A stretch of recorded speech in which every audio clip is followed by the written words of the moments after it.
Assalamualaikum warahmatullahi wabarakatuh. Perkenalkan, nama saya Filana Rahmatika, mahasiswi Universitas Esa Unggul, program studi Ilmu Gizi. Di sini saya akan berterima kasih kepada Ibu Yulia Wahyuni selaku dosen pengampu mata kuliah anatomi fisiologi untuk tugas akhir yang diberikan. Di sini saya akan memaparkan atau akan menjelaskan beberapa 3 materi pertemuan perkuliahan anatomi fisiologi. Yang pertama saya akan menjelaskan mengenai sistem perkemihan ginjal. Yang kedua adalah sistem muskulo dan sistem skeletal atau sistem muskuloskeletal.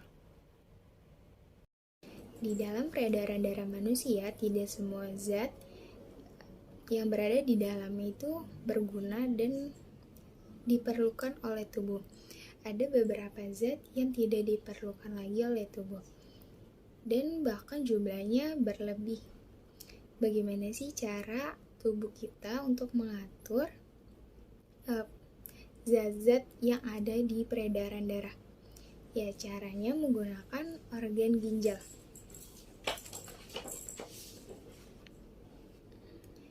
Ginjal mempunyai fungsi untuk menyaring darah. Caranya, ketika darah masuk di dalam ginjal, maka ginjal akan menyerap zat-zat yang masih dipergunakan oleh tubuh, dan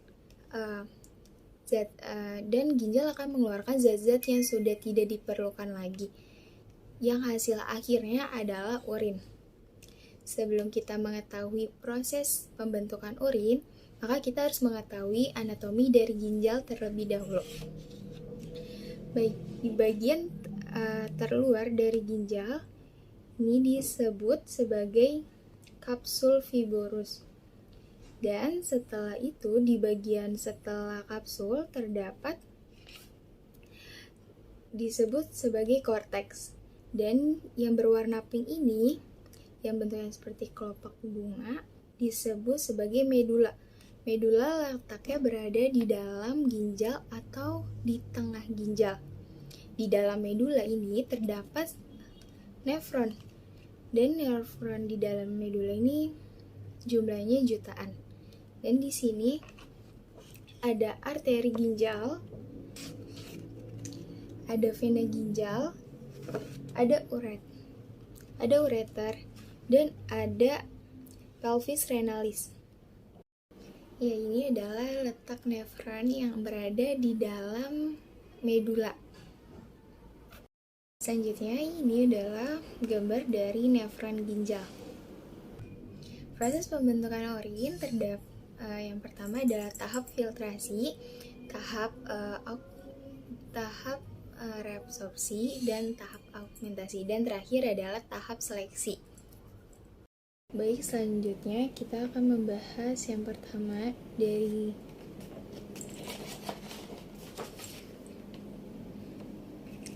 ini adalah gambar dari nefron dari gambar glomerulus. Baik, kita akan membahas pertamanya darah. Yang pertamanya adalah arteriol. Arteriol merupakan percabangan arteri yang diperkecil. Arteriol yang mendekati ke nefron disebut sebagai arteriol aferen, dan yang menjauhi disebut arteriol aferen. Ya. Selanjutnya, arteri aferen ini akan membentuk struktur melingkar-lingkar yang disebut sebagai glomerulus. Ya. Dan setelah itu, yang bentuknya seperti cincin, seperti huruf C, seperti kail gitu, itu disebut sebagai kapsul Bowman, yang warnanya warna krim. Dan yang warna pink itu, bagiannya itu disebut ruang Bowman. Bagaimana sih tahapan atau proses yang terjadi di sistem glomerulus ini? Oke, yang pertama itu eh, darah masuk ke arteriol aferen dengan tekanan yang tinggi yang mendorong darah masuk ke ruang Bowman. Selanjutnya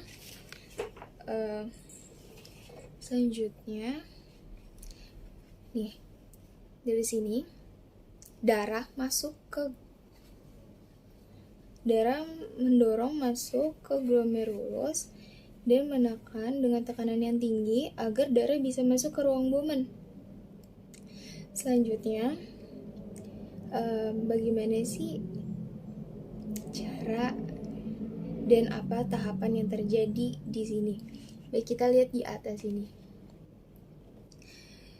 Di dinding glomerulus ini tersusun atas sel-sel yang disebut sebagai sel endotel, dan ruang Bowman ini tersusun dari sel podosit. Lalu bagaimana caranya darah bisa masuk dan tersaring ke tahap selanjutnya? Baik, di dalam dinding-dinding sel ini terdapat celah yang kecil. Disitulah darah bukannya tertahan tetapi tersaring. Proses ini disebut sebagai sistem filtrasi atau sistem penyaringan darah, yaitu menyaring sel-sel yang terkecil. Di sini ada gambar darah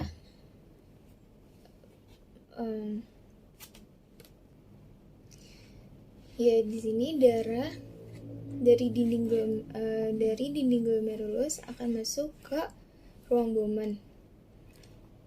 Darah yang kecil atau zat-zat yang kecil yang bisa masuk ke dalam ruang Bowman ini, dan yang bagiannya zat-zat yang besar akan tertampung dan tidak dapat masuk ke ruang Bowman. Dan hasil dari filtrasi ini disebut sebagai filtrat atau cairan hasil filtrasi. Cairan hasil filtrasi ini belum bisa disebut sebagai urin karena masih ada tahapan lagi untuk menjadi urin. Baik, selanjutnya kita akan membahas mengenai sistem muskuloskeletal. Sistem muskuloskeletal adalah sistem yang terdiri dari tulang, otot, dan sendi. Baik, sistem rangka manusia adalah sistem tubuh yang terdiri dari rangkaian tulang yang mendukung dan melindungi organ yang lunak sebagai alat penggerak dan menyediakan permukaan untuk mengkaitkan otot-otot rangka. Manusia umumnya terlahir dengan 300 tulang. Namun seiring dengan bertambahnya usia, beberapa jaringan tulang akan menyatu. Tulang terbentuk dari jaringan ikat yang keras dan kaku, sehingga dapat memberi bentuk dan menopang tubuh kita. Pada orang dewasa, tulang kita sekitar 260 tulang. Tulang manusia terbagi menjadi dua, yaitu tulang aksial dan tulang apendikular. Tulang aksial ini adalah rangka dari bagian atas, dan apendikular ini adalah rangka bagian bawah. Tulang aksial ini terdiri dari tulang tengkorak, tulang belakang, tulang rusuk, tulang dada, dan sedangkan apendikular ini dari bagian dari tulang pinggul, kaki, dan jari telapak kaki. Baik teman-teman, di sini saya akan menjelaskan bagian-bagian tulang dan nama-nama yang tulang di bagian aksial terlebih dahulu. Di sini adalah gambar tengkorak di bagian depan, dan ini bagian kepala dari samping. Oke. Dan di sini juga ada ya. Baik, yang pertama di bagian kepala, bagian depan atau dahi itu disebut tulang frontal. Di sini parietal paling belakang kepala kita adalah oksipital, dan di sini adalah zigomat, tulang pelipis, dan di sini adalah tulang baji. Pelipis di belakang kuping, tulang baji agak mendekati ke arah tulang mata.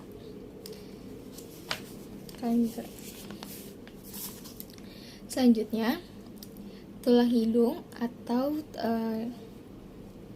disebut tulang nasal, tulang pipi disebut sebagai zigomatik. Bagian rahang mulut atas, bagian atas ini maksila, bawah itu adalah mandibula.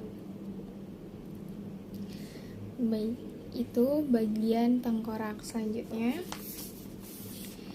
fungsinya itu fungsi rangka dan tulang kita di bagian wajah ini untuk membentuk muka, bentuk wajah kita, menjaga tulang yang di tengkorak ini untuk melindungi organ-organ yang ada di dalam kepala kita seperti otak dan syaraf-syarafnya.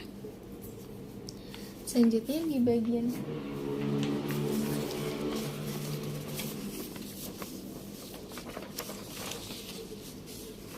sini ada tulang rusuk, tulang dada ya,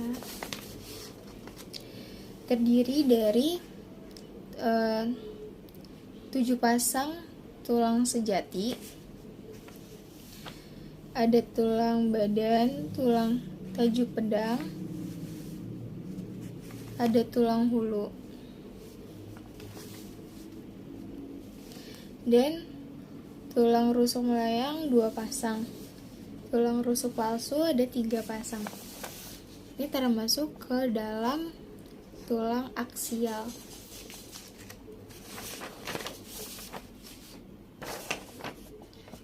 Tulang belakang. Tulang belakang ini termasuk juga sendi geser. Terdapat 7 ruas tulang leher, 12 ruas tulang punggung, 5 ruas tulang pinggang, dan tulang ekor. Vertebrae lumbalis.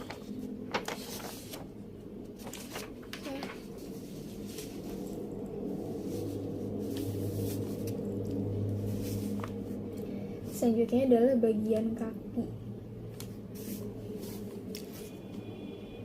Di sini adalah tulang kaki kanan, yaitu sendinya sendi peluru ya teman-teman. Di sini ada tulang paha atau femur. Di bagian lutut atau dengkul itu disebut tulang tempurung lutut atau patella. Engsel. Sini ada tulang betis. Tulang betis itu yang kecil, dan tulang kering ini yang besar. Tulang betis ini adalah fibula, tulang kecil itu adalah tibia. Dan di pergelangan kaki itu adalah tulang tarsal. Tulang telapak kaki namanya adalah metatarsal. Tulang jari kaki adalah phalange atau finger. Selanjutnya kita akan membahas mengenai sistem persendian. Sendi merupakan hubungan antar tulang di dalam tubuh kita yang membuat tulang-tulang dapat berfungsi sebagai suatu sistem rangka. Tulang sendi ini terdapat berbagai macam. Yang pertama adalah sendi mati atau signatoris, sendi kaku atau amitoris, dan sendi gerak atau diatorsis. Sendi mati adalah sendi yang menghubungkan 2 tulang atau lebih yang tidak menimbulkan pergerakan. Contohnya itu pada tulang tengkorak dan tulang tengkorak. Selanjutnya sendi kaku. Sendi yang memungkinkan adanya pergerakan walaupun sifatnya terbatas. Contohnya itu tulang ruas belakang dan tulang pinggul. Selanjutnya ada tulang gerak, dan tulang gerak ini terdapat berbagai macam sendi. Yang pertama itu ada sendi putar. Sendi putar yang gerakannya salah satu ujung tulangnya mengitari atau membuat gerakan berputar pada ujung tulang lainnya, yaitu contohnya tulang hasta dan tulang pengupil. Tulang hasta dan tulang pengupil. Sini.